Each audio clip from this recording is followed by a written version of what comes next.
Some viewers may find the following video disturbing. Viewer discretion is advised.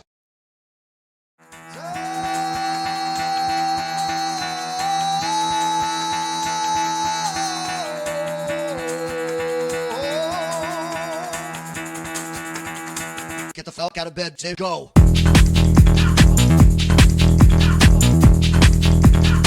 Get up, and then they got go.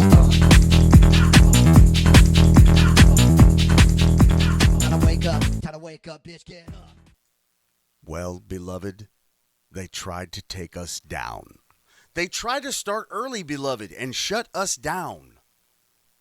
What did I ever do to Iran? I did nothing to Iran. I'm not involved in this thing whatsoever. I have nothing to do with nothing. All I did was get the orange man elected, okay? I got him elected because the other options were horrible, okay? Now we're all burning together. How about that, okay? I'll accept the blame. It is what it is. But why you got to take away my streaming platform? Why? I was really high. There was too much high in there. I went a little low. There we go. Does everybody feel better? I feel better. It's more like a verbal hug when I do that. Welcome to the EMCO Morning Show, a production of Beach Hits Radio, live streaming roots rock, reggae, and surf music from the sugar white sand of Pensacola Beach, Florida. EMCO Morning Show is a Friday morning production outside of the Beach Hits Radio studios found in the Green Light District Retail Shop on 3632 Barrancas Avenue, a place where you can come and get all your cannabis needs without a medical card. Now, we're not your average corner shop that the government is trying to shut down now. We carefully curate each individual product and item that you find on the shelves. And when I say carefully curate, I mean that Casey individually goes and researches every individual item. For example, we make our own THC carts. We make our own cannabis carts here at the Green Light District. But we actually prefer you buy a company called Modern Herb, which we happen to sell. Same price. Their products just happen to be better quality. They have better access to better tools and services, better scientists, et cetera, et cetera. So while we make our own products and you can buy them all day, we do the research to find out what's best for you. So come on down to the Green Light District. You can get a Kickback Soda, some gummies, some amazing things. Just make sure that you practice responsibility with all your imbibing of cannabis products. Now, again, as we mentioned at the show opening, this morning, for some reason, Meta had issues. I'll be honest, I thought I was hacked. And if you knew what that meant, that I got hacked, it would be rough, okay? And so we panicked for a while. My guest on the couch kept us calm, kept us very mellow and even keel. He never even looked up from reading his paper. That's how confident he knew that we were going to be able to get this thing done today. So you are watching this as a replay. So I want to make sure that you hit hashtag replay. It's a big joke. It means everybody watching the show says hashtag replay. You feel me? Okay.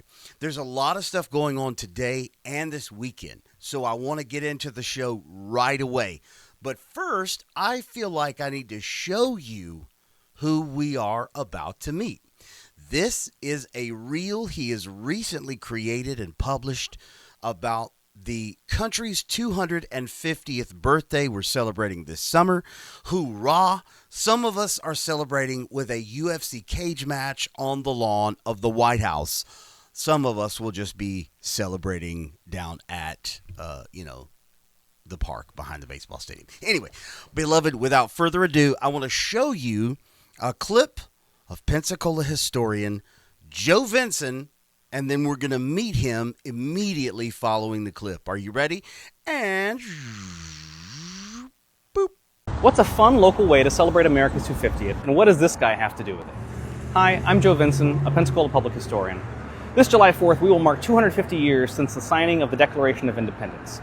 Cities all over the country are throwing their own unique commemorations, and Pensacola is no different. When you think of the American Revolution, you probably think of places like Boston, Philadelphia, Yorktown, Valley Forge, Lexington, and Concord, right? But right here on this Pensacola hill in 1781 is where the longest siege of the Revolution came to an end with a bang. literally because the British powder magazine exploded, thanks to Spanish General Bernardo de Galvez. East and West Florida were Britain's 14th and 15th colonies, and unlike the 13 we usually talk about, they stayed loyal to the crown. So when Spain came and cleared the British out of Florida, it helped the Continental Army a lot by forcing England to wage war on another front and denying them a southern port for reinforcements. That's why Galvez has been recognized by Congress as one of only 8 honorary U.S. citizens, and it's why we celebrate Galvez Day in Pensacola every year on May 8th. I was part of the Pensacola Heritage Foundation's effort to erect this equestrian monument several years ago to honor this history, and there are a couple of new local initiatives that just launched as part of America 250 that also relate to it. First, the Pensacola Museum of History has a new exhibit called Road to Revolution that talks about British West Florida, its role in the Revolution, and our legacy in the American story. There are some really cool artifacts to see, some of which are on special loan, like cannonballs from the battle discovered in North Hill, the ship log of the HMS Mentor, which is still hiding somewhere in our waterways, a ledger of the thousands of gallons of rum imported and consumed here, and a letter from Benedict Arnold a few years before he turned his coat, talking about the possibility of attacking British Pensacola. So, make sure you check that out. The other project is a website called the 1776 Sampler, which I helped put together. This is a way for you to learn about the people who were in West Florida during the British period and to submit a selfie to represent one of them. We did something similar 5 years ago for the Territorial Bicentennial. And, even though we tend to think of the British as villains, they were still human beings with many of the same struggles we have today. It's fun to imagine them walking these same streets and looking out over the same bay. And thanks to the project's lead researcher, Aaron, you can read some of what we know about their lives from the various historical records.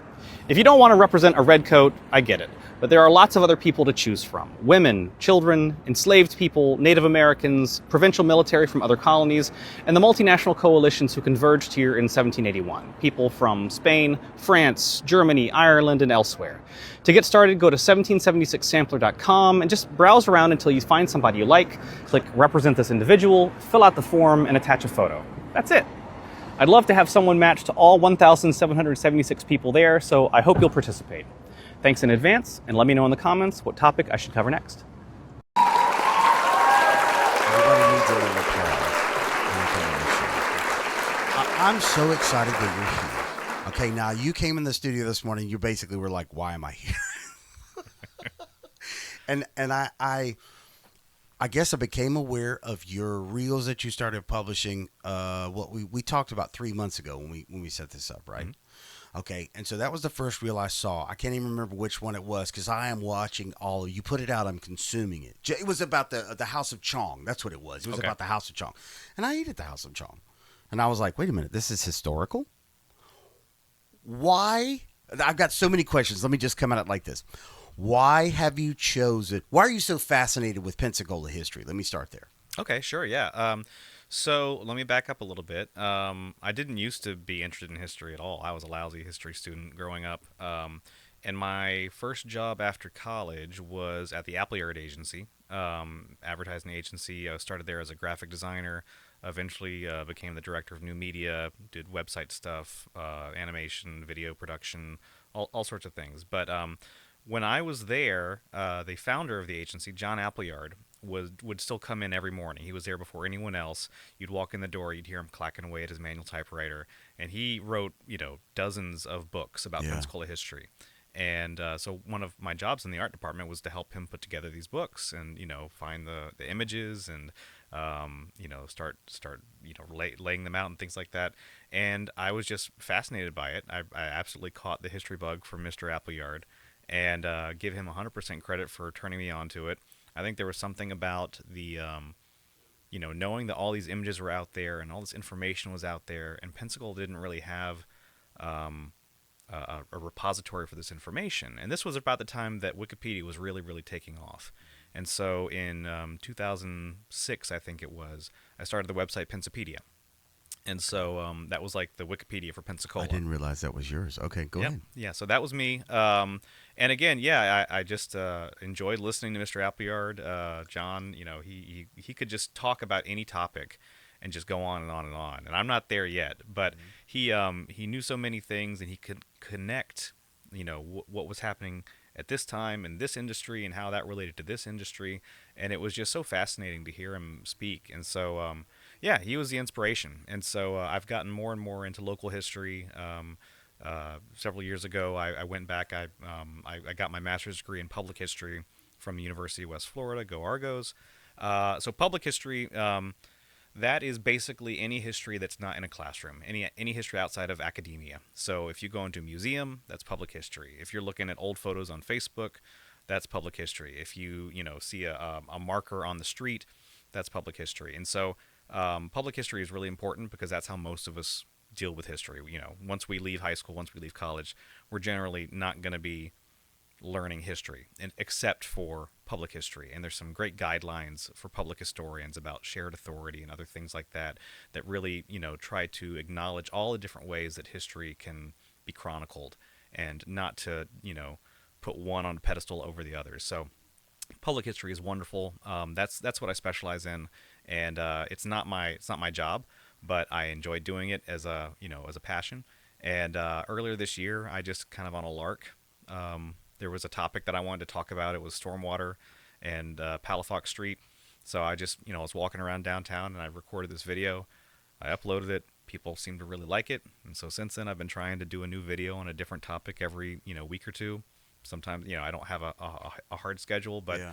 I'm trying to do these fairly regularly and hit a lot of different topics. I try to pick topics that have a lot of visuals that I can use, Yeah. so that people don't have to look Yeah. at this the whole time I'm talking. Yeah. So, sometimes people will ask me, can you cover this topic or can you cover this? And I'm thinking about like, okay, what kind of visuals can I find to show for that? And if it's just going to be me talking for 4 to 6 minutes, I'm probably not going to do it. So I try to find things where I know either I have images that I can show with that, or I know how to find them. Right.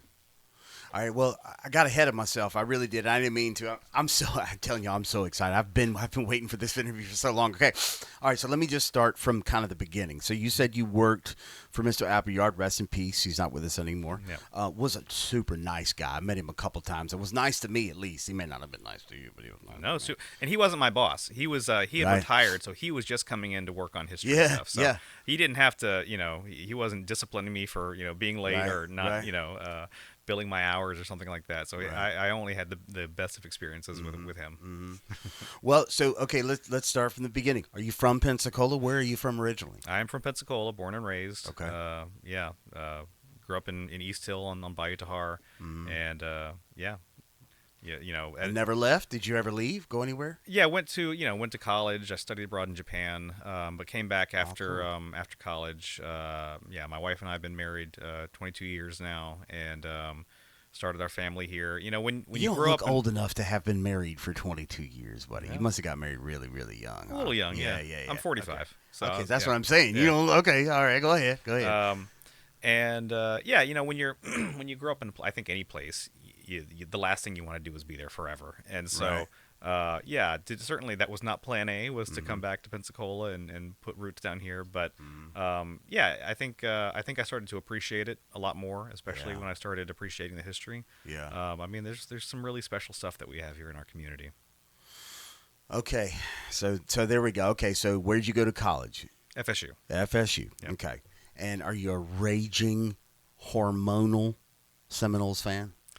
I am an obligatory Seminoles Okay, fan. just by association at this point, huh? Yeah. So are you more UWF Argos now than you are, say, Seminoles fan? Love the Argos. Okay, yeah, good. yeah. We'll give you street credit then. Okay, that's good.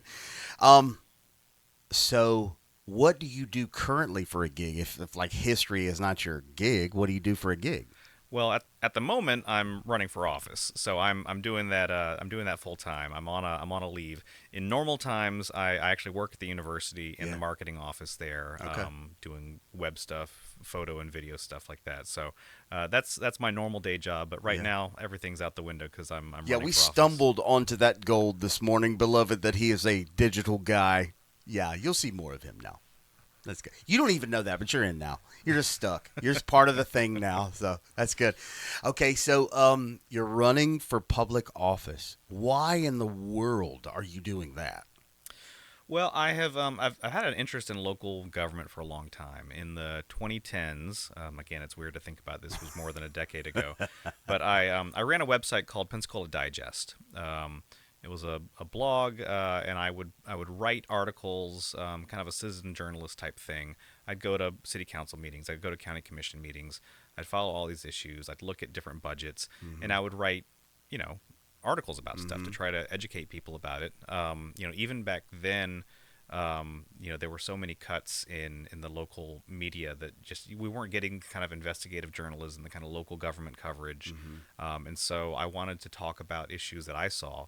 And I did that for a few years. That website got rolled into what then became Pensacola Today. And then that site went away eventually, as so many things do. But I've long been interested in local government. I've often been suspicious and critical of what's going on behind the scenes. Sure. And then the last few months have given me, I would say, a kind of a front row seat to some things going on in county government that I can see that the decisions are being made not in public view and not necessarily in the public's benefit. So that is what inspired me to go ahead and take the plunge and run for office. All right, so I got to ask you, just because this is kind of the hot button issue in the city right now politically anyway, like where do you stand on a data center if it finds its way into Escambia County? I am opposed to the kind of hyperscale data center. Actually, I was just at the rally yesterday at Palafox and Garden, If Not Us, sponsored that, and I spoke at that. I am, as a historian, one of the things that you see in our history is a history of extraction. The lumber industry, the fishing industry, these are all industries where people came in, they saw resources here, they absolutely plundered the resources, and then they left. And they left the people living here holding the consequences, holding the bag.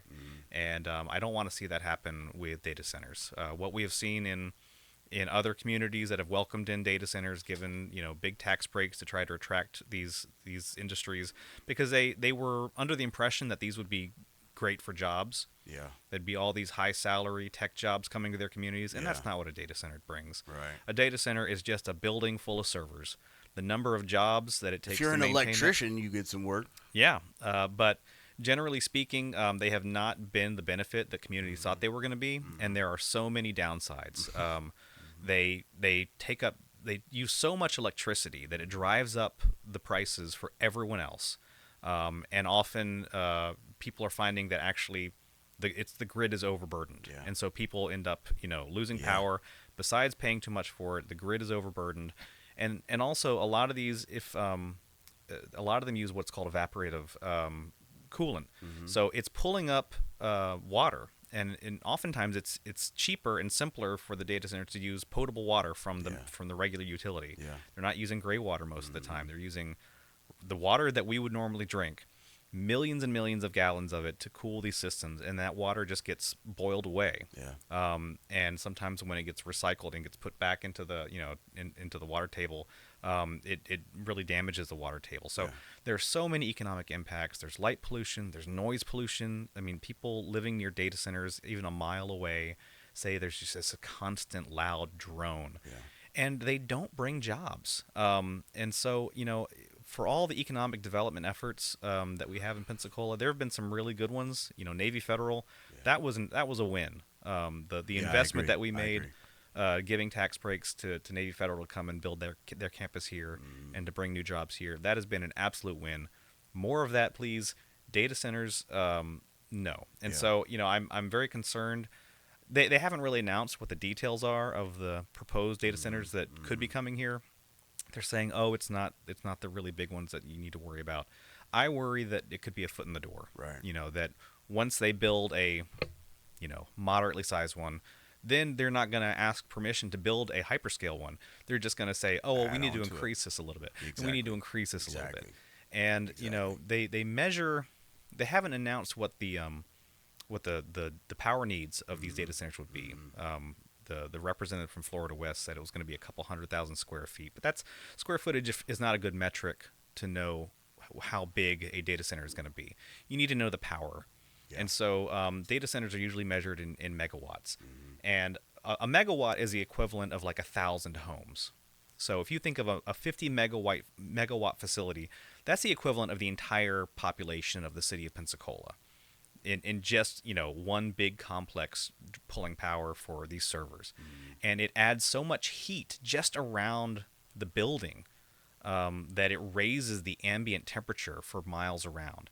And that's just like, why do we want that here? That's not good for anyone. And I know a lot of the issues with data centers, it's not going to matter if it's in our backyard or if it's further down the panhandle or somewhere else in Florida. Right. If we're all paying FPL and FPL is going to raise their rates because of other Florida data centers, we're still going to see that. But I think the best thing that we can do as a local community is to say, this is not what we want here. It's not what we want in Florida. Let's tell these companies that are just throwing all this money into AI, this is not what we want. We did fine without this AI stuff 5 years ago. We don't need to add, another 10, 15% of our entire energy grid and power needs just to, be able to generate these stupid images or, add these extra bells and whistles to our Google searches. I'm interested to see. I think it's too Pandorish in the fact that I don't think it's ever going to go backwards. I don't think we're ever going to walk it back. I think the only thing we can do, corporately, like you're talking about, is at least stand in the way of how it's developed in our presence. Right. I also think that we should investigate more opportunities like the Chinese are doing at putting it in water, like actually putting these giant centers in encapsulated water bodies. Because then you have a little bit different cooling feature and function. And while you're pulling a lot of those, I feel like Florida Power and Light is going to stick it to us no matter what. I don't think we're going to get any kind of break, whether they're here or somewhere else. I think they're going to use that as an opportunity. Just because if you're Florida Power, if you're FPL and you're looking at this, I don't mean anything like offensively to you, but it's horrible in the fact that you're the bane of the existence of what everybody's going to do. You are the joke, and I don't know. I don't want to go there too bad, but I will say it's bad when you're. I guess utilities have always been the bane of existence, however, though to a degree.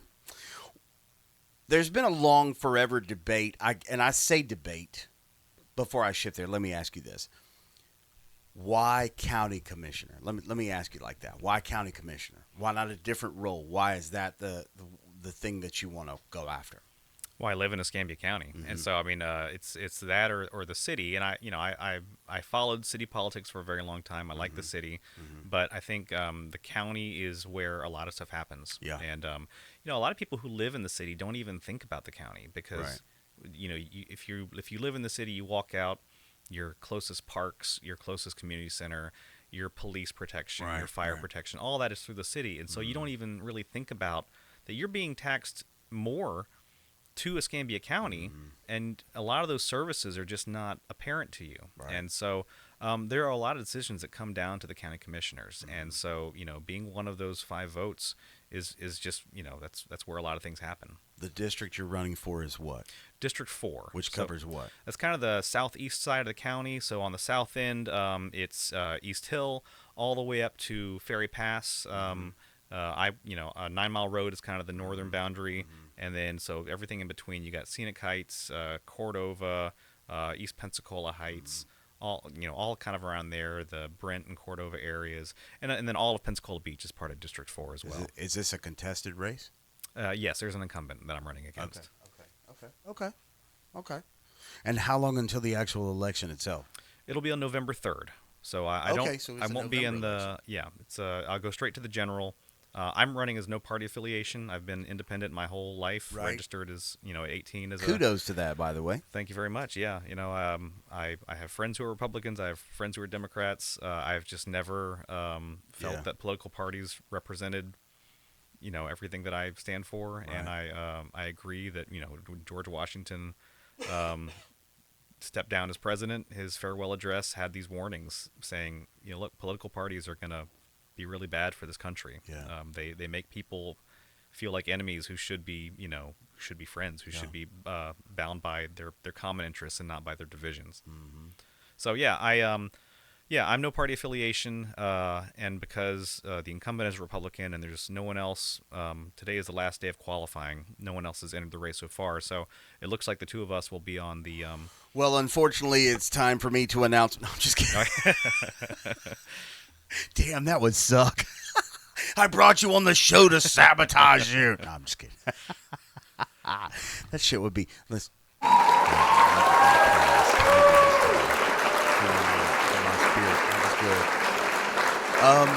Well, I wish you the best. I hope that you're successful. I don't, I don't ever like to see anybody lose, but I feel like change is necessary right now. How do you feel personally? How do you feel about the Hard Rock downtown? Do you have any opinions where that's concerned? So that's a city issue. I wouldn't. It is, and you wouldn't necessarily have the impact. But I mean, as a citizen, I will say I'm deeply suspicious whenever a developer comes in and says, here's what we're gonna build. Here's the amazing renderings that we've designed. Yeah. It's gonna and originally when they brought this up, they kind of bragged about how we're not asking for any extra tax breaks. We're just going to be building this incredible thing, and everyone gets really excited about it. Yeah. And then after several months of kind of no word, they come back and say, actually, by the way, we need some tax breaks to make this happen, and not just some tax breaks, but actually like a lot, yeah, all of them. So I mean that's very significant, and it's very hard to get behind. For someone to be sitting on that property, with the kind of holding the development rights, and to say, yeah, we're going to build this really, really, really cool thing. Look at these really pretty pictures, but you got to fork over, millions and millions of dollars in tax abatements. It's just it's hard to get behind that. I'd love to see it be built. It looks really cool, but at a certain point, we have to the infrastructure that is needed.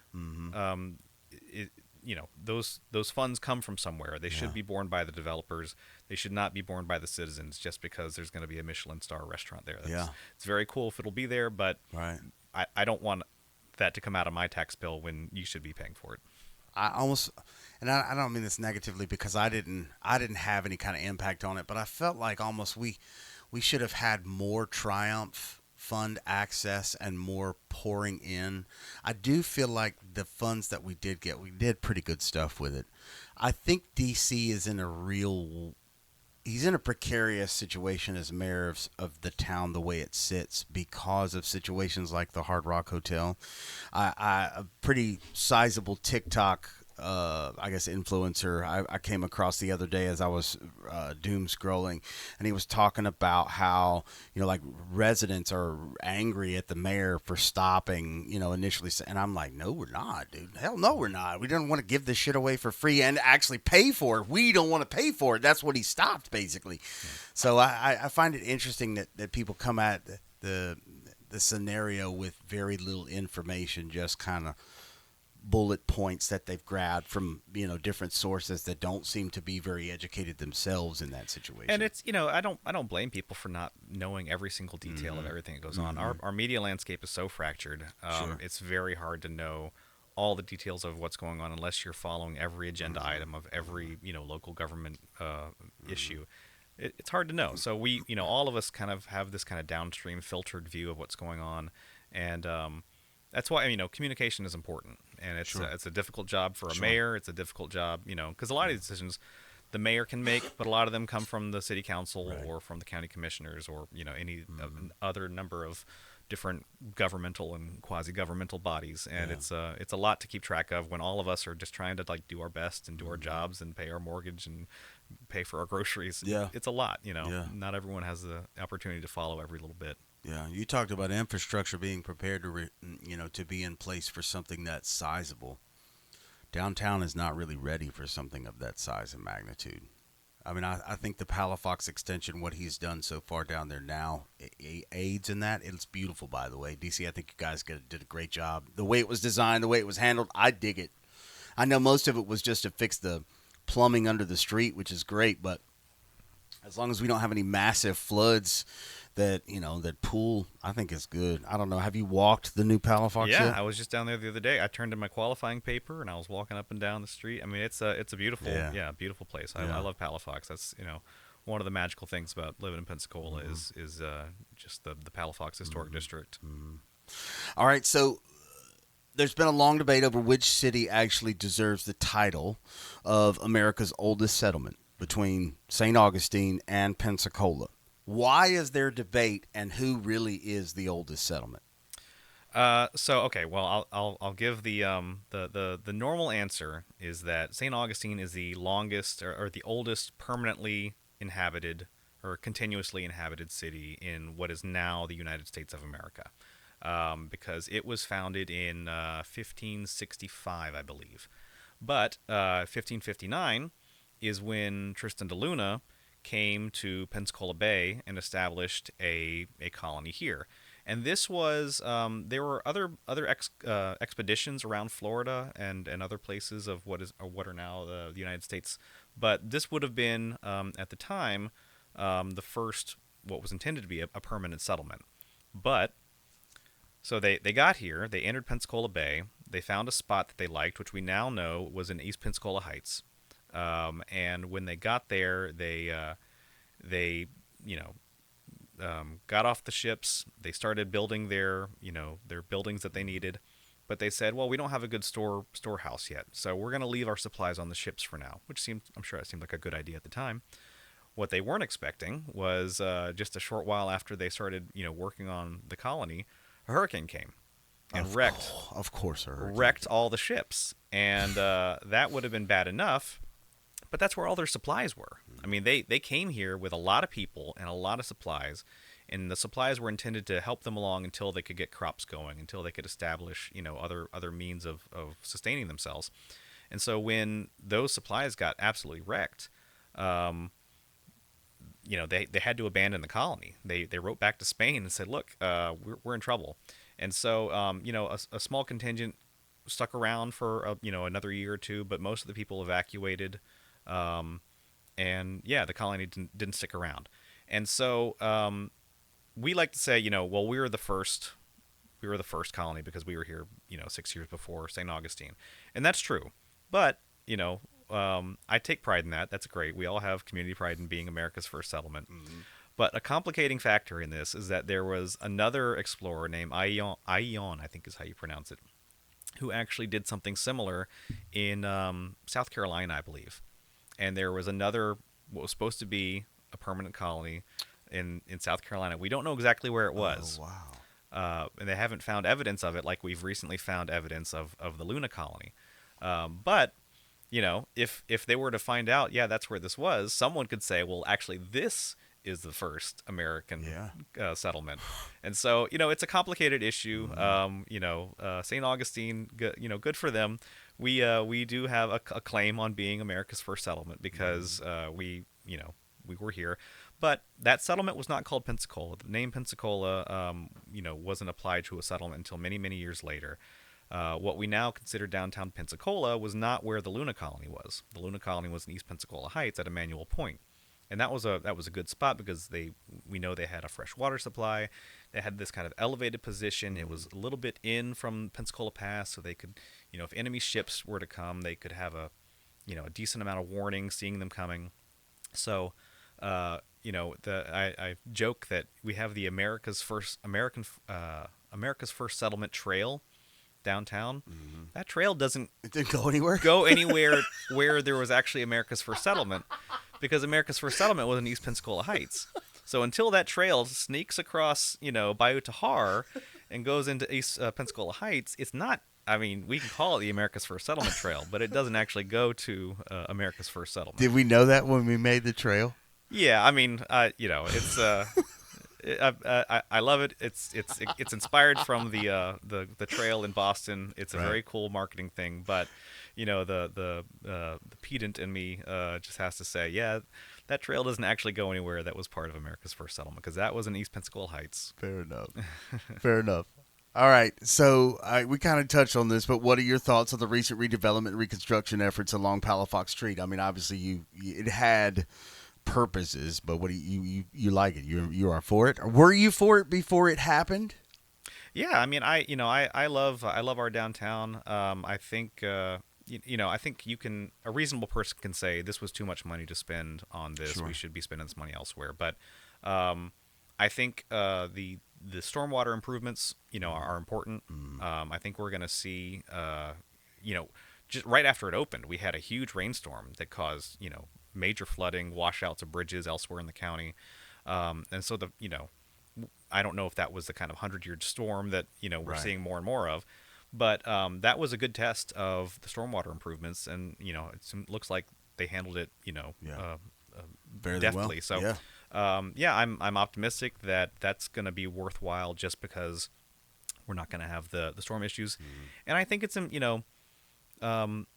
yeah, a lot of people can say, well, we spend too much money on downtown, and I don't disagree, but the downtown is also the face of the community, and it's it's when people come here, if they're not going to the beach and they're going downtown, we want to put our best face forward, and so I'm in favor generally of making downtown as nice as possible, and I think it's a really good looking project. Yeah. I guess in your opinion, what is the most significant chapter of Pensacola's history that kind of remains unknown or misunderstood by the general public? Reconstruction. Yeah. So that's the period after the Civil War until technically Reconstruction ended in 1877 with the compromise and the federal government, but really for Florida it ended with the Constitution of 1885, and so to me that's a really fascinating time because you've got all these formerly enslaved people who are reintegrating or not reintegrating or integrating into a free society after the Civil War. They are working in the lumber industry, in the naval stores industry, and they are fighting for their rights. They are establishing the first labor unions. They are getting involved in politics. We had black people in our city aldermen. We had black people serving on the state legislature, and for a lot of the white Confederates at the time, this is absolutely anathema. They are just furious about this, and what you see happening is in the city, there's kind of this movement saying, "Hey, white property owners, don't pay your property taxes. We don't support the city government that has black people in office, that have black people on the police force. So we're just not going to pay. We're not going to pay our city taxes." And so what happens is that in 1885, the governor, Edward Perry, who the house downtown at Palafox and Wright Street, that's the Perry House, but he was governor, and he says, well, I see that the Pensacola has this debt because they're not collecting taxes, and so I'm going to dissolve the city charter. He basically just single-handedly gets rid of this multiracial, pluralistic, Republican-controlled city government. And keep in mind, back then, racially, the parties were kind of flipped. Democrats was the white party, and black people were in the Republican Party. So he gets rid of the Republican-controlled city government, just erases the city charter, installs what's called the provisional municipality, kind of handpicks the people he wants to run the city. And all of the records of that city government get taken into Plaza Ferdinand and burned.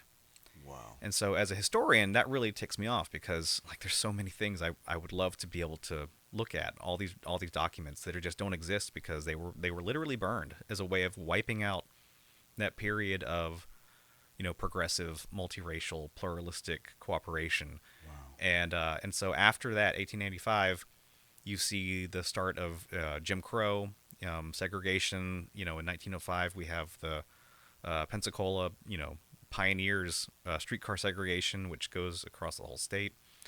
All these different things, anti-miscegenation gets put into the Florida Constitution. All these things all these rollbacks of rights that had been added in the 1868 Florida Constitution are dissolved in the 1885 Constitution. So, yeah, I mean, to me, that is a fascinating time period. Yeah. I've done some research. There was a double lynching 1875 that I've researched.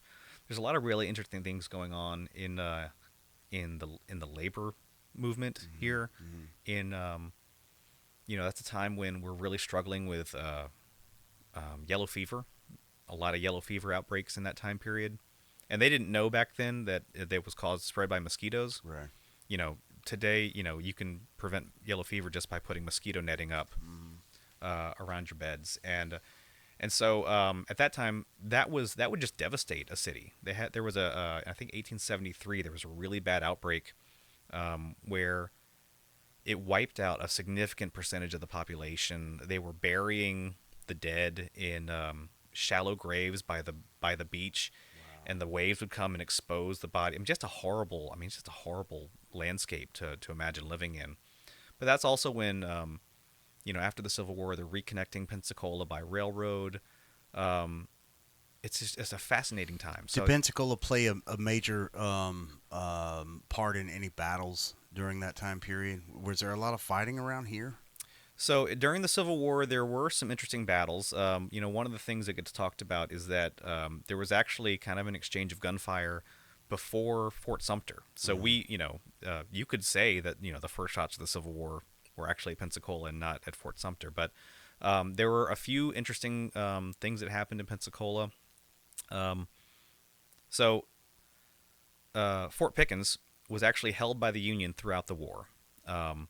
Because you have Fort Pickens on the island, and then you've got the Navy Yard, Fort Barrancas, and Fort McRae over there on Perdido. And almost everything was captured by the Confederates at the start of the war.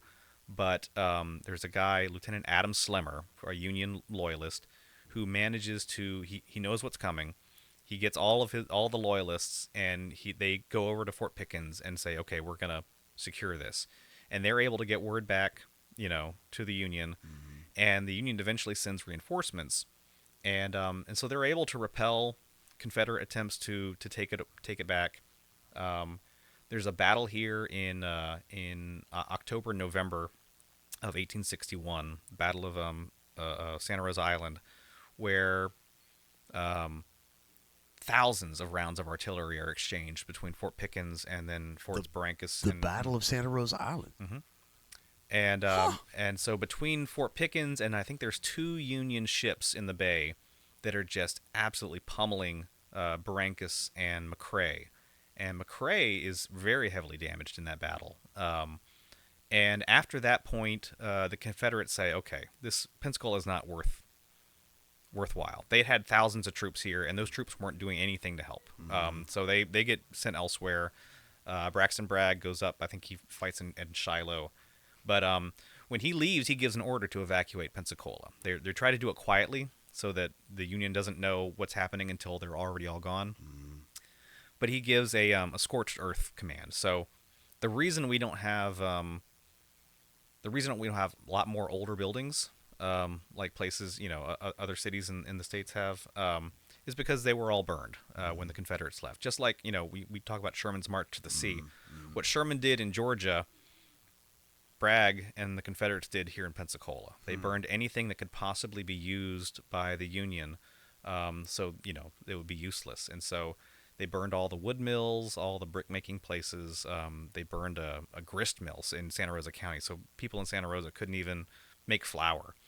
And pretty devastating. A lot of the people had left Pensacola, evacuated to Alabama and other places. But when the people that were here had their livelihoods destroyed, when people came back, they just had to basically rebuild from nothing. So that was there was some action here in Pensacola, not a ton, but a few pretty big events. And Fort Pickens became because it was held by the Union, and because the Union pretty much established a presence in Pensacola after the 1862 evacuation, Pensacola became basically a destination on the Underground Railroad. Enslaved people who were fleeing, plantations or whatever.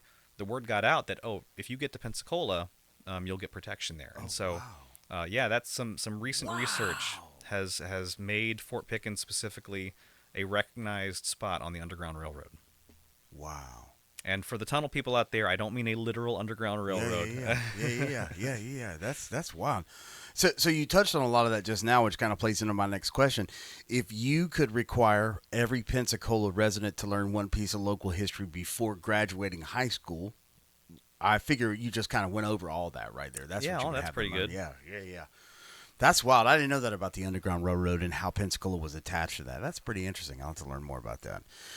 What historical myth about Pensacola gets repeated so often that people now accept it as fact? Well, I just talked about it. The tunnels. Yeah, the tunnels. Yeah, there's no tunnels. I'm sorry. There's no tunnels? To the extent that we think of a tunnel system, I can't say that there's not. Let me back up. The story of the tunnels probably came about. I think there's a few sources for it. One is that most of us, if we don't go to Fort Pickens or Fort Barrancas regularly, a lot of us maybe went as kids, Mm-hmm. and a lot of us have this idea of like, yeah, I went into this really cool brick building with like a tunnel, and there were stairs down, and you walk around, and it's these like dark, like short little spaces with arched, ceilings, and a lot of us, I think, have these childhood memories of exploring Fort Pickens, Fort Barrancas, and that gets kind of Mandela affected into, yeah, I was a kid, I walked through the tunnels, and when you talk to old timers, they say, oh yeah, I walked through the tunnels. Now, this has been explored many times, and a lot of people think that back, 50 plus years ago, there used to be still some evidence of the trenches that were dug in the 1781 Battle of Pensacola. That's when Spain came and kicked the British out. Mm-hmm. And they did that by digging trenches all the way from Bayou Chico up to North Hill. And so some people think that there were, talk about there still being, some evidence of those trenches still there. And they're, some people think, okay, well, that looks like a tunnel to me. Yeah. But again, what most people are talking about when they're thinking of the tunnels is, something like connecting downtown to Fort Pickens under the bay, or connecting, different parts of Pensacola, and just, I mean, the engineering and engineering and just sheer resources needed to do something like that would have been beyond. I mean, we couldn't do that today. And it's completely unfeasible. It's completely impractical. Like I don't understand what benefit Nothing you would. The Illuminati does is practical, dude. You got to know that by now. So the elites only make sense to the elites, dude. Right. So it's a very fun thing to think about, but it's just it's not real. And if someone disagrees, I'll just say, show me the evidence. I mean, Okay. it's You'll like go to the tunnel. Oh yeah, take me to the tunnel. It's just like I love cryptids. I love the idea of cryptids. Yeah. Show me a cryptid. Yeah. I'll believe it when you show it to me. Would you go camp out in Appalachia? Absolutely, yeah. You would, really? Mothman, yeah. Let me. I love you already. I knew I was gonna love you. I knew I was gonna love you so much. So, yeah, I there's a YouTube video. There's a channel called Mind Unleashed, Mind Unveiled, that did a video about the Pensacola tunnels, and it's a 5-hour video, I think. I doubt seriously that many people have watched it all the way to the end. I have, and what you have to understand about that channel is that it is a channel devoted to a conspiracy theory called the Tartarian Empire. Yeah, I'm with you. And wait, a conspiracy? Hang on, you said conspiracy now. Okay, all right. And so the details of this, such as they are, believe that in ancient days there was an empire kind of like Atlantis in what is now Russia called Tartaria. Okay. And that they had this mystical ability to basically grow architecture, and so that it spanned worldwide. And that at some point there was a cataclysm, like mudslide, that covered all their architecture up. And so that's what they believe all these tunnels are these Tartarian relics that have been here the whole time. But it goes beyond that. They think that even like the buildings, any kind of old style building, like all the buildings downtown, up to and including like the Blunt Building, the Seville Tower, even the old San Carlos before it was demolished, all these buildings, they hint in that video, actually those were there for hundreds or maybe even more years, and that they were just renovated to look like the buildings that are there now. But actually, those were Tartarian relics, and to me, like, that might be a stretch. Yeah. So, yeah, I mean, just logically, if Tristan da Luna got here in 1559, if all these buildings were here, why wouldn't he just store his supplies in those buildings instead of leaving them on the ship? Why were they going to East Pensacola Heights and building little? You can't come at him with logic now. Yeah. That doesn't work. So, yeah, that to the extent that video really helped. That is a really solid argument you just made, though. They really just destroyed a lot of. That's great. That was great. I don't believe necessarily in Tartaria and all that kind of jazz. I got my own Ages of Man kind of deal, but yeah, outside of that, if Pensacola had perceived, hang on, wait a minute, because you kind of touched on this already. if Pensacola had preserved every historic building and neighborhood that had been lost over the years from all these different things, what would the city look like today? Would it be drastically different than the directions we've gone? So one of the projects that I have done is a project I call Lost Pensacola, where I take I research buildings that have been torn down for whatever reason, and I design vintage travel posters for them in a style that would have been appropriate when those buildings were still around. So the first one I did was for the San Carlos Hotel, and I did it in this kind of Art Deco style. It looks like the kind of posters that you saw from like the 1920s in New York and Atlantic City, you know, very Gotham-esque building. And that was such a beautiful building, and I still think that was one of the biggest mistakes that Pensacola ever made, was to allow that to be torn down. And I understand the arguments that, you know, it had been vandalized, it was maybe in bad shape, but you know, there are so many other cities that that were able to rehabilitate buildings from that same time period, even with the asbestos, even with the ADA issues of, you know, small doors and step downs into the bathroom, and all these things that would have made it difficult. Other cities made it work, and even, you know, today they have boutique hotels and apartment buildings and all these beautiful things that were salvaged from those hotels, and I think their communities are better for it. And so it really is a shame that we lost places like the San Carlos, and I've got a list of about 60 different buildings that I want to cover eventually in my my poster series. And so there's a long list of places that we've lost that I wish we hadn't. You know, some things it's inevitable. Some things were just not designed.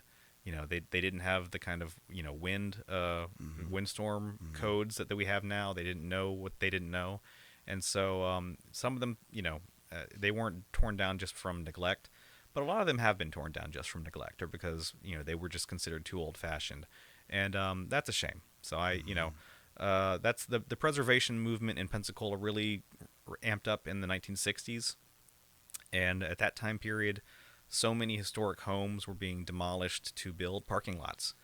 There's a phrase called Pensacola parking syndrome that apparently is used in urban planning circles, and the idea is that when a place gets popular, they decide, well, we've got to support all the people who are going to be coming here, so we need to make more parking lots. So they tear down a bunch of buildings and build all these parking lots, and then the place becomes undesirable, and so no one wants to go there, so you end up with all these empty parking lots. And when that happens, you've already lost the charm, the things that were an attraction to begin with. And the fact that it's called the Pensacola parking syndrome, I think, is just indicative. It's so funny, you know, one of the Dorothy Walton House that's down there in part of the East Zaragoza, the historic Pensacola Village. That's not where it originally was. That was moved there. It used to be on a little bit further west, and it was actually the property was owned by T.T. Wentworth. You know, Pensacola's Mr. History, and he was going to tear it down because he had an offer to turn that property into a parking lot. And he put out kind of an ultimatum. It's like, look, if someone wants to take this house, you can take it, but I'm going to tear it down if it's still here in, you know, X amount of time, because I need to get this money from making a parking lot.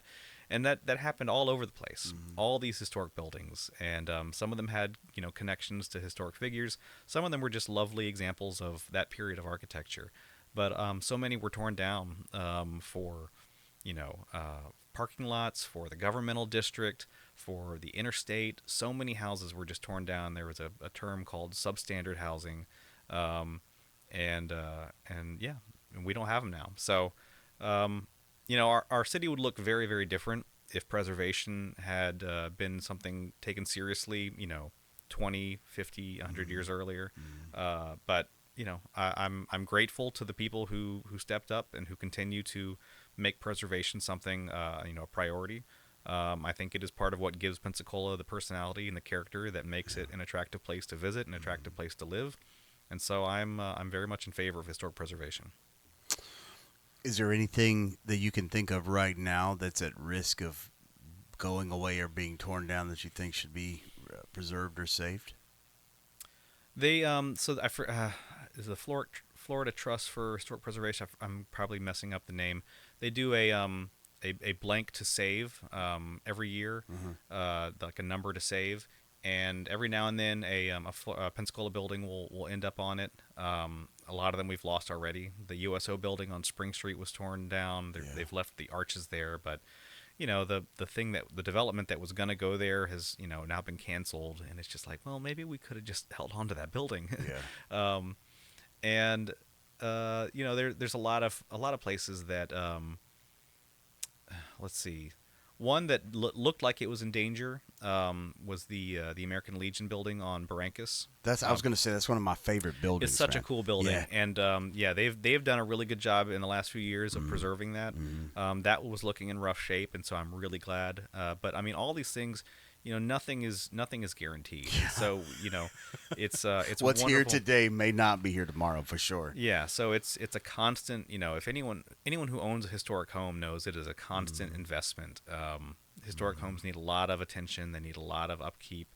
When a window breaks or rots or something like that, it's not always the cheap. You can't just go to Home Depot and grab a replacement window because they're all non-standard sizes. So I have the utmost respect for for people who buy a historic home and renovate it. There's been some really good examples in my neighborhood of houses where I thought that a house was going to be torn down, but Chandler Construction and Dalrymple Salas Architecture are partnering to restore a house that's on my street that was going to get torn down. I'm really excited to see that. So there's a lot of success stories in local historic preservation, but we lose buildings all the time. My list for my Lost Pensacola project gets I can't keep up. I'm Are designing. those on display somewhere where they can be seen? Are they online at least where they can be seen? I've got most of them you can see on my website, which is Pensacola.gifts. Pensacola.gifts. Yep. Like a gift shop, like Pensacola.gifts. Okay. Pensacola.gifts. A lot of them you can see there. A lot of them are on display at the Historic Trust building, the Bowden building, on the first floor. As you're walking to the elevator, there's a hallway with a lot of them there. I had a museum exhibit at the Voices of Pensacola building a few years ago, and I sell these. I don't know if I'm going to be in the Arts Festival again this year, but I've been in the Arts Festival the last several years and sell them there. So, and I sell calendars every year that have 12 different designs in them. But it's I try to do a few new designs every year, and but the pace at which we're losing buildings is outstripping my ability to keep up. So just last year, the Marcello's building over there by the bridge to NAS that got torn down. That was, I think, when I was a baby. The first restaurant my parents took me to was they just put my little baby seat under the booth, while they were having dinner. But Marcello's, the Pizza Hut style dorms at the university, those got torn down recently. There's just so many buildings we lose all the time, and it's remembering them is great, but at a certain point you're just never going to get that back. Yeah, in the name of progress. What is the biggest? Well, I guess we kind of touched on that a little bit. What's the biggest historical mistake Pensacola's ever made that affects us today? I mean, we've kind of touched on that to a degree with buildings, but I mean, like, is there anything out of the ordinary that stands up? I mean, as far as like preservation, I would say the San Carlos is the that was it. That was a huge one. Letting that one go, and that I think a lot of people feel that way. How do you feel about the hotel that's right next to the Bay Center right now? Do you have any attachments to that? What do you think should be done there? I would love to see that restored. I mean, the train station. Have you seen the look at the new complex that they've proposed to build there with the Bay Center and the entertainment and what do you think about all that? Yeah, I want that to be a really great project. I think it does need a hotel attached to it because I think if we want to draw conventions to Pensacola, there needs to be an adjacent hotel. And the problem is that the hotel that's there right now is privately owned. The owners don't seem really motivated to try to restore it right now, and short of some kind of eminent domain thing, or I don't know. I don't think there's anything possible to force them to restore that building. But the damage to the hotel part of it is one thing, but it's attached to a historic train station that I would just hate to see endangered by continuing to let the whole complex just kind of fall into more disrepair. That was such a, I loved going there. The bar in there, the Kava Club, the 1912 restaurant. It was such a cool building. You had the original Ellen and tile on the floor. And yeah, I'd love to see that hotel come back. That was built in the early '80s. The hotel part of it was, and it's a little bit dated. The rooms are a little bit small, and I know it had a lot of damage in Sally, but I'd really love to see that come back. And barring that, I think the upgrade to the Pensacola Bay Center, it's going to need to have its own hotel in order to be a viable convention space. Yeah. If you could spend a day walking around Pensacola, would you like a water or anything? We could take a break and grab a water if you need I'm anything. good. Okay. If you could spend a day walking around Pensacola during a year in its history, what year, what would you go back and visit? That was a roundabout way of asking. If there's a moment in Pensacola history that you could go back and visit, what would it be? So I already mentioned that I really like the Reconstruction era of Pensacola. I think that is a fascinating time. The other time period I like, I think the 1910s was a fascinating time. That's when, the San Carlos had just opened. That's when the boom period of Pensacola is kind of nearing the end. And so you have like the Seville Tower that's just been built, and it's the tallest skyscraper in Florida. Oh, wow. And that is basically the peak of Pensacola's development. After that, the timber industry basically, flattens because they've cut down all the trees. The red snapper fishing industry basically collapses because they've fished all the red snapper. You've got bank collapses. You've got, basically the boom period for Pensacola ends around that time. But it's a really interesting time period, and into the 20s, into the 30s, there's a lot of economic issues. There's a land boom in Florida where Pensacola is, like every other community in Florida, is trying to advertise land, trying to get investors and developers to come and develop this area. Some really interesting developments. Floridale in Santa Rosa County was started by one of the Ringling family members, and really cool place, but it ends up only being partially built, and then it just kind of rots for several years until it's torn down. And just a lot of really interesting things related to the land bubble in the 1920s.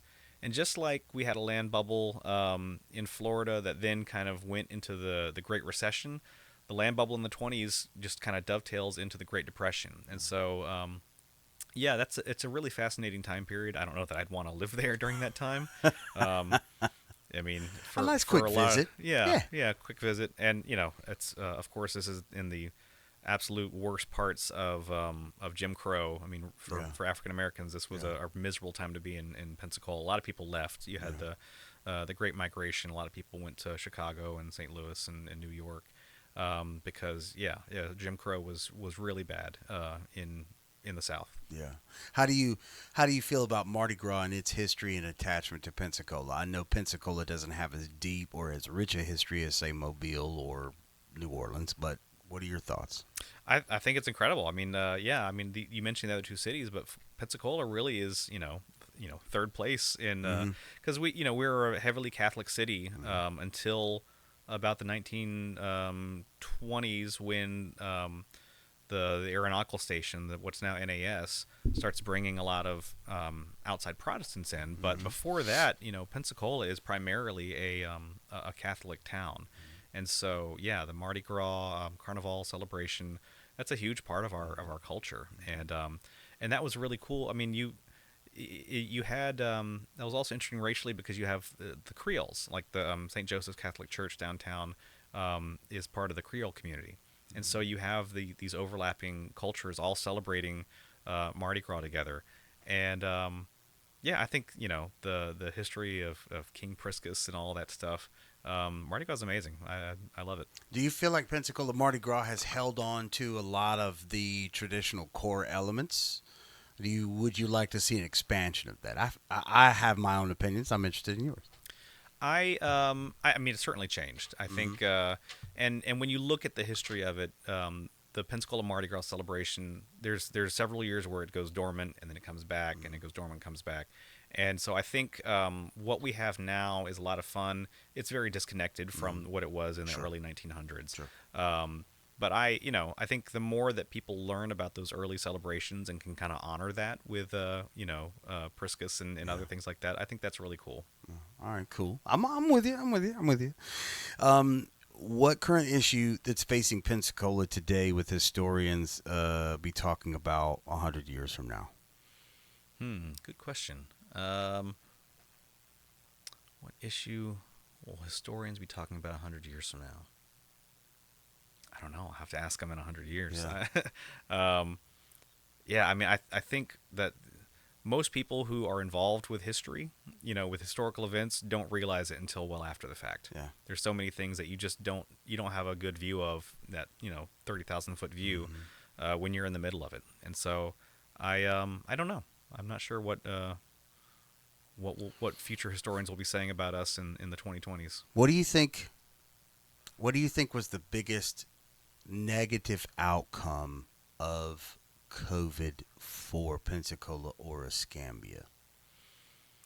Pensacola or Escambia? I mean, I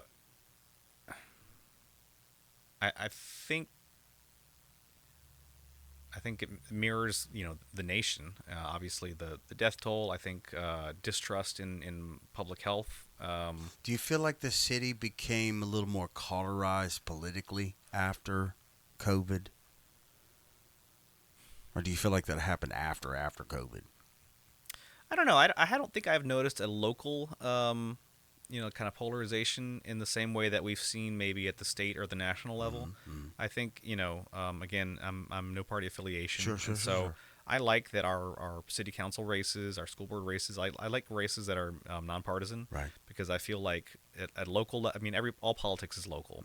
And so I think a lot of the issues, party issues at the national level, party issues at the state level, we generally don't have to get wrapped up in those. And I think we're better when we don't get wrapped up in those. So I think, obviously, just like, football teams, people have loyalty to their party. Sure. And so we see a lot of those kind of national things get wrapped up here. But I don't know that there's anything special, or different about Pensacola that stems from that, polarization or from COVID specifically. I think one of the long-term effects of COVID is that commercial real estate, I think has really taken a hit because a lot of people are just, more comfortable, working from home, not necessarily having a centralized office space. And so I don't, I'm not in commercial real estate. Maybe people who are in the industry will disagree with me, but I have to imagine that's been affected by COVID. Yeah. Okay, I'm with you. That's an interesting viewpoint. I like that. Okay, here we go. What part of Pensacola's history has been intentionally or unintentionally forgotten, and why do you think that happened? Well, like I mentioned, the intentionally forgotten, all those records from Reconstruction era city government. I never knew that happened. Yeah, literally burned. And so I think, I think there's a lot of things that are unintentionally forgotten, but that's an example where, the records were literally burned. What were the repercussions of that as far as, what happened to the guy that did that? Anything? At that point, is that just he's already in office and so that shit has happened and whatever? Surely there was no repercussions for the action of that? So my understanding is that the person who did that was William Dudley Chipley. So the repercussions for him were now Plaza Ferdinand has a big obelisk with his face on it. Interesting. So he's done quite well. And William Dudley Chipley. Interesting. Not only he's best known because he was a railroad guy. He made a lot of money building the railroad and connecting Pensacola to the rest of the Panhandle. But before he came to Pensacola, he was wrapped up in a scandal in Georgia where he was most likely an assassin for the Ku Klux Klan. There was a murder of a Republican judge in Georgia, and the eyewitnesses said, "Yeah, this was this Chipley guy. He was pretty big guy. They were wearing masks, but pretty big guy. He was pretty distinctive, and all the witnesses were saying, yeah, it was him. There was this very high-profile trial, and it looked like Chipley was going to be convicted, and it was a military trial. And right before they were able to convict him, the military occupation of Georgia ended, and all of these criminal cases were turned back over to the local authorities. And so the federal government says, okay, we're leaving, Reconstruction is over, or, we're going to, Reconstruction wasn't over then, but the military occupation was, so they turned these cases back over to the local authorities, and the local authorities, these were all these people who were just a few years earlier were Confederates. They said, we're not going to pursue this case anymore. So William Dudley Chipley, even though the evidence suggested that he was the murderer of this judge, was just completely let off the hook. Wow. And he comes to Pensacola and starts this industry here that gets very rich from the railroads. But he as I understand it, he was the one who burned all of these city records in Plaza Ferdinand, and right where he did it is now an obelisk in his honor. Wow. So that's something, I guess, Wow. Some history that maybe people should know. Wow. Okay. That's crazy, because my next question is, what is one historic site, neighborhood, or landmark in Pensacola that we should visit because it holds information we didn't know before? Well, you're not going to find that information on the plaque. It's not going to be on the plaque. No, that's not on the plaque. Wow. That's crazy. Okay. Wow. Okay. I feel like there's just like nuggets of that everywhere here, though. I'm sure there's nuggets of that everywhere, though.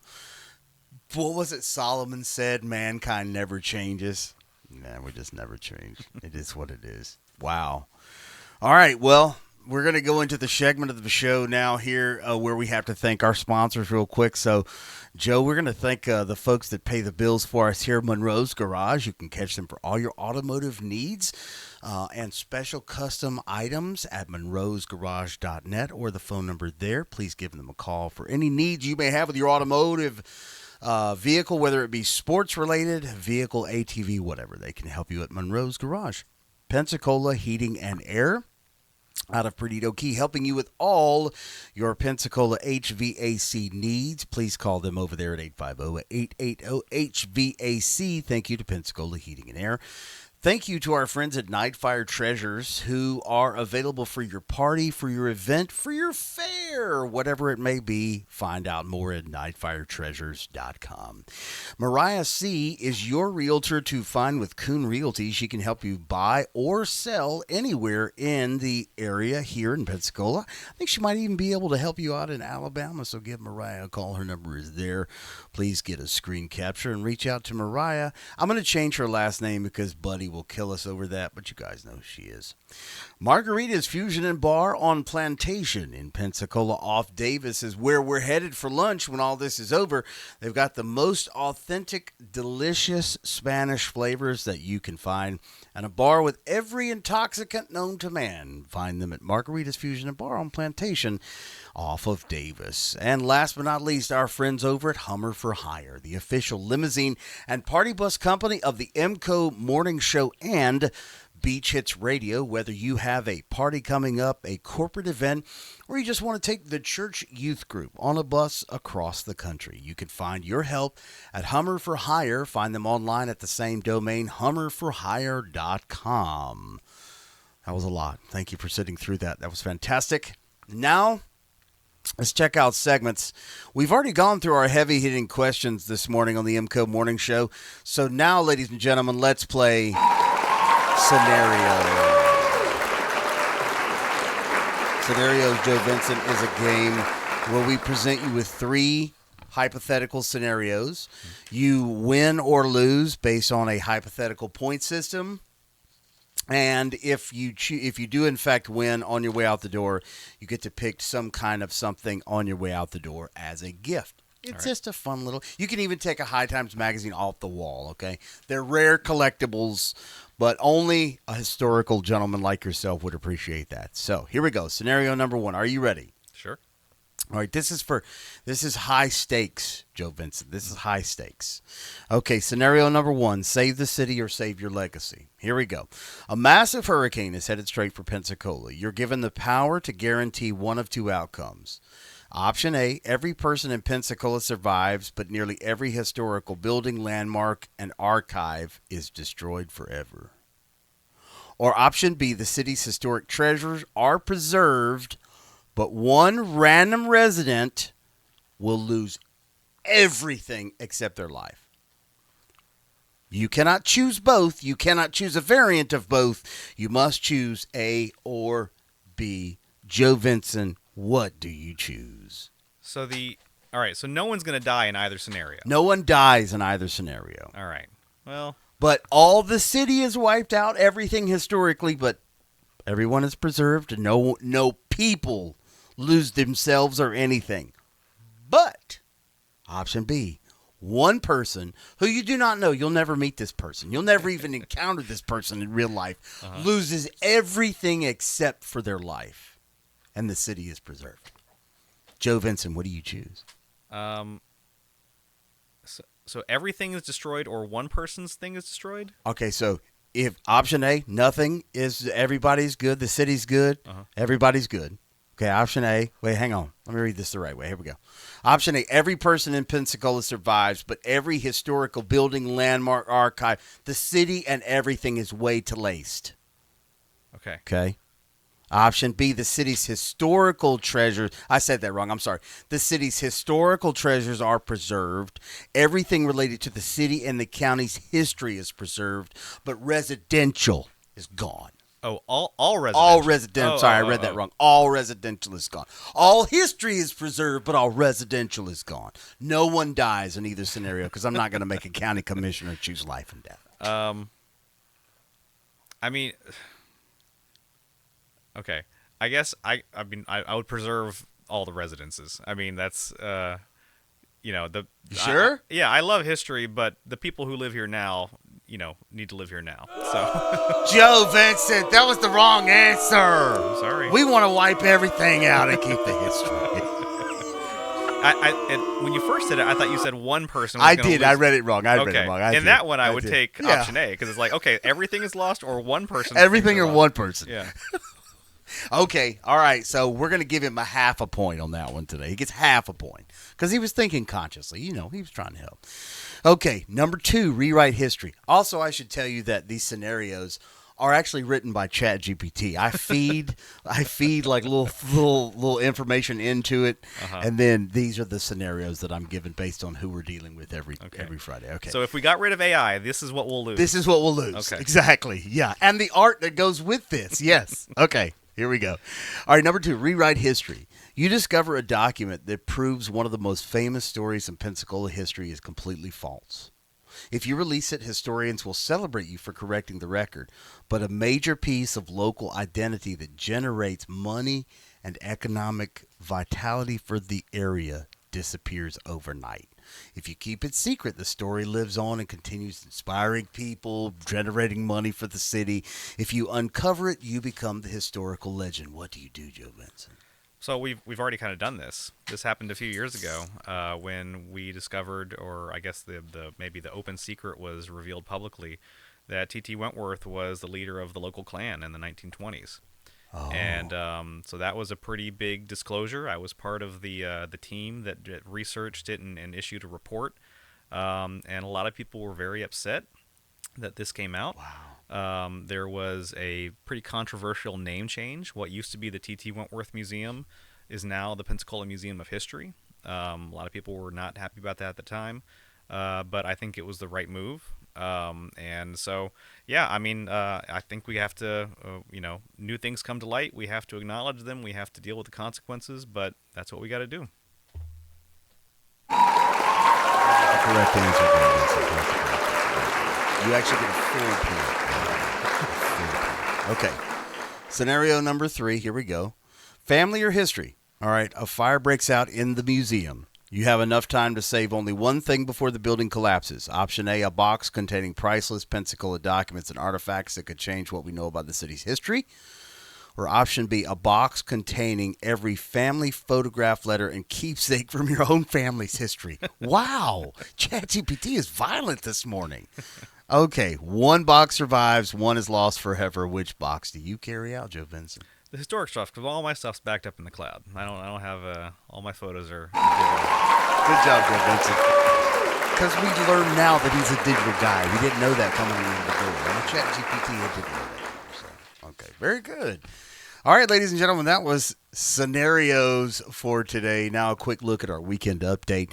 The only thing happening this weekend, weather. It's going to vary a lot like it has the last few days. Monday, it's probably going to be a lot worse rain than it has been or whatever. But, you know, it's Florida. It's the summer. It gets hot. It rains. We have a little thunderstorm, whatever. I don't know. It is what it is. It's good. Joe, man, I'm so grateful that you came on the show today. I'm sorry we had issues with the technical stuff early this morning. I'm grateful that we got to go through this and do this anyway this way. I'm going to come and post-produce this, put everything together, and I'm going to load this. It'd probably take just a little while to get to the internet, assuming that Meta is back up and operating properly. Everybody be nice to Mark. He's really struggling right now. Yeah, he's really struggling. Yeah. The humanoid that he is. Is there anything that you would like to say on your way out the door for your political race and or your historical moments in time right now? I guess if you live in District 4, if you live in east side of the county or on Pensacola Beach, I'd be grateful to earn your vote this November 3rd. If you'd like to learn more, my website is joepensacola.com. I got my platform there. You can reach out. You can get involved in the campaign. I didn't mean to talk politics here. I came on to talk about history. No, that's great. But, yeah, no, we're fine. I am someone, I hope it's a parent that cares deeply about this community, not just the history of it, but also, I'm active in the community. I try to give back and provide service where I can. And I think I have the knowledge and the temperament to be a good addition to the county commission. And if you think so too, I'd be honored if you'd vote for me. Hell yeah, I appreciate that too, man. All right. Well, I think in the future we'll have you back on. Obviously, we'll talk more. And as if you come up with anything exciting or you find something exciting and you want to talk about it, man, I would love to do that. I am a conspiracy theorist up on the highest level, but I also am somebody who does a lot of research, and I love history. I'm a history buff. That's why I'm instantly latched onto what you're doing here. So any platform that's mine is now your platform, and I'm grateful to share that with you. In passing and closing today, beloved, let me just say the weekend is full of amazing things around the area for you to go and do and see. Obviously you can go out and lay in the sand and the surf and get out in the water, but I would ask that you take a few minutes and a few dollars and go support someone locally here in the Pensacola Beach, somewhere along the Panhandle. Go down the EMCO and find a place to eat dinner this weekend. Throw your money locally and please support our friends and family here. Any closing words? Are you good to go? I want to know how they order the T-shirts and the you had mentioned it was .gifts. What is it? Pensacola.gifts. That's where my posters are. That's where they can see the posters. Yeah. That's why I wanted to mention that one more time. Pensacola.gifts. And I'm going to come back in the comments when I write the text for this and try and get all the websites and link them all there too as well. So thank you again for being with us today. Beloved, we love you. I hope you have a great weekend. I hope you do all the good things or the bad things. If you do the bad things, don't get caught. Do not call me for bail money. I will not do it one more time. Okay, let's go find a haircut in the old lady. Have a great weekend, Joe Vinson. We love you all. Bye-bye.